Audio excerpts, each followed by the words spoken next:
I've decided to do a little two-part thing, and while my computer is taking its sweet butt time loading, I'm going to go ahead and go over the first part on my phone, because it should be a little bit shorter. So people ask me a lot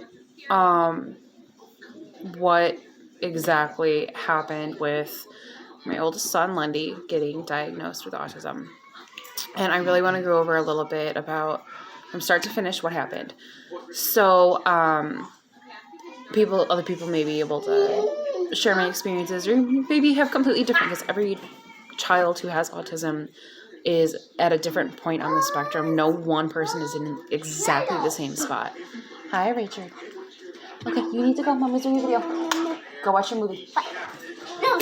3, 2, thank you. Okay, none of that.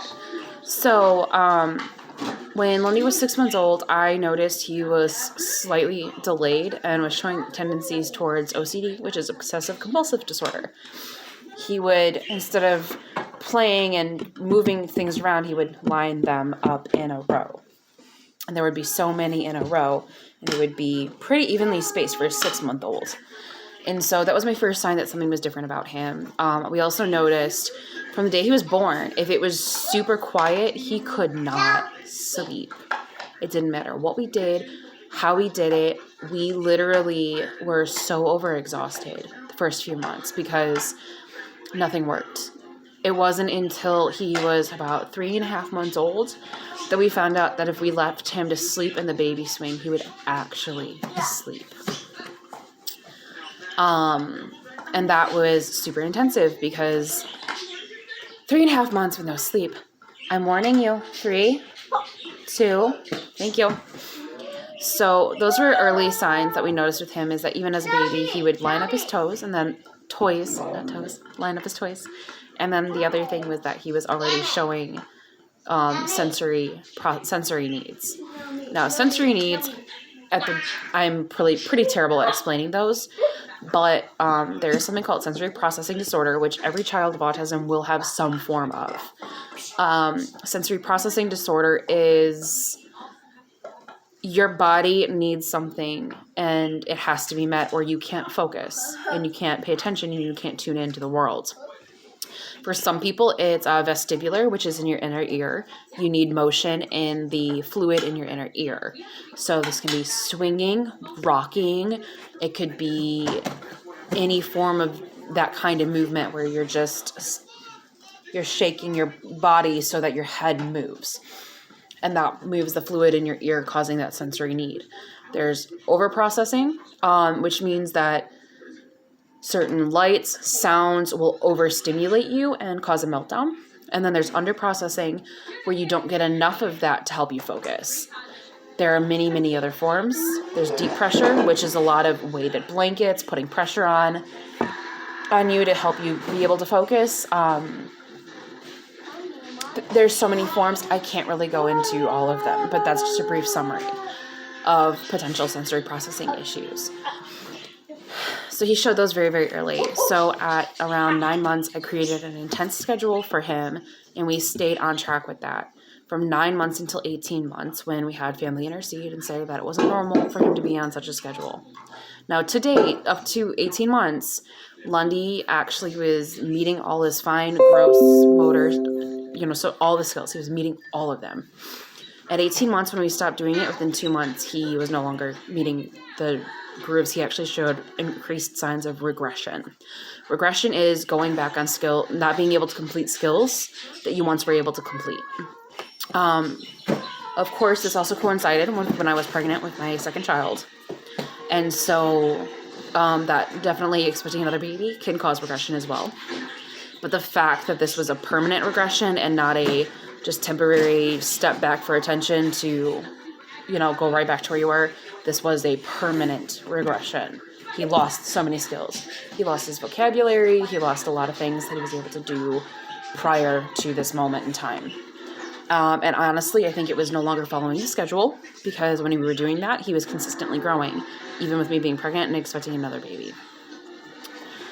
So he had a second regression when I actually had the second child, who's the one that was just cuddling up with me trying to get involved in the video. And so that regression was only temporary, of note. So we put him in speech therapy. We put him in preschool, in a little preschool program, 3 days a week. We had him evaluated by EI, which is early intervention. Most counties, if not all that I know of, have an early intervention program. What that does is it helps people intervene early, which is before 3 years of age, with special needs. So it helps them make progress and do what they need to do to catch up and be in the neurotypical realm. Now, of note, most that I've had to deal with have said that a 30% delay is relatively normal, and they won't typically do anything up until it's over 30%. So if you come in at 29, but you can have them reevaluated at any time. There is no limit to evaluations, and it's based on your income. So if you are under income or on state aid, you still get the services. There's no charge for it. They'll just bill the state for it. And if you do have enough money, enough income where they could charge you, or you have personal insurance, they'll go through that as well. So realistically, my husband and I with Lundy had 2 kids, and we made about $40,000 a year. And we paid nothing. And then when my youngest, who is now 3, was evaluated, it would have been nothing. We were a household of 5 at that point, and we made $65. Just of note, so I know that we were getting close to the bracket at that point, but we weren't there yet. So we also, backtracking a little bit, we also went in and we got him in the 3-day-a-week preschool program. And we got him in private speech therapy, which is where he really seemed to struggle, and he really kind of backtracked or as I said, regressed. And so when he hit 3 years of age, we put him in the school district program. He transferred smoothly from EI. And mind you, EI provided speech twice a week, OT twice a week, and physical therapy, and his social worker came in and worked with him. So he had a lot of therapies and everything. So we were literally, and it was in our home, so we weren't having to travel, and it was really, really nice to have those services provided and help us. After all of that, we ended up going through and he went into the school district program through U46 and later on 158. And that was a preschool program that was 5 days a week. Depending on where we were at, it was a 2.5 program with a mixed set of kids. What mixed means is some were neurotypical and they were only at risk. Some were actually neuroatypical, like Lundy, because he did not at that point have a diagnosis. We were talking consistently with our pediatrician's office, keeping them up to date, Richard, all done. Keeping them up to date on everything that was going on, and we came to an agreement that the best thing to do was wait and see where he was at when he was 5.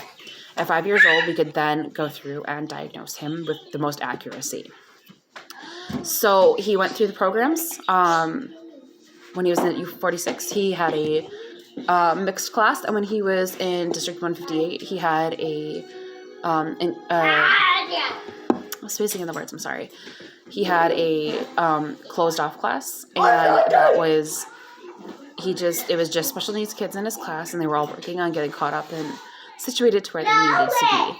So as he went through the special education program, it continued where now he gets inclusion time, so he spends about half of his day in a neurotypical classroom and half of his day in the special education classroom. So now on to what the actual diagnosis process looked like. At 5 years of age, we talked to his pediatrician, and we got on a series of waiting lists. These waiting lists were anywhere from 3 months all the way up to 3 years.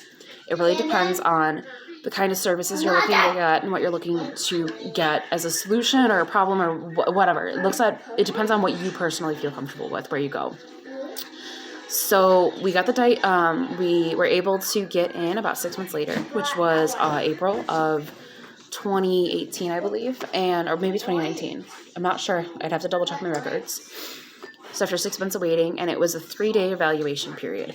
I was pulled out of the room and he was working with the diagnosticians, which was a psychologist and a sociologist, not sociologist, a psychologist and a psychiatrist. That was what it was. And so they were going through and they were giving him different tests. Some of them I was with him for. Some of them I was not. There was also a parent interview where they asked me a series of questions. They did nonverbal testing, verbal testing, and a bunch of other things to evaluate where he was. And we were told at the time, so there was 3 days of that testing, and then we came back 2 weeks later to sit down with the psychologist and psychiatrist, and they told us that he was level 2 digestive. Level 2, all done. Leave the cat alone. Leave the dog alone. 3, 2, 1. My dog and my cat like to screw with each other. So they sat us down and they told us that he was level 2 autistic with probable ADHD. Obviously, this is very devastating news. Even if you know it's coming, even if you know that your child is different, you're going to be devastated because it is you go from not being sure to suspecting to being 100% accurate, or just going from denial to you can't deny it anymore. And so we went through all their recommendations, and we were already meeting over half of the recommendations. The one benefit that came out of the big benefit that came out of the diagnostic appointment was that we were told that we qualified for ABA. And so this is where I'm going to end this video, and then I'm going to do another one going over what ABA is. So in the meantime, have a good night. Sorry about the crazy in my household. That's never going to go away. I will be doing the ABA video tonight, but it will be posted later. So have a great one.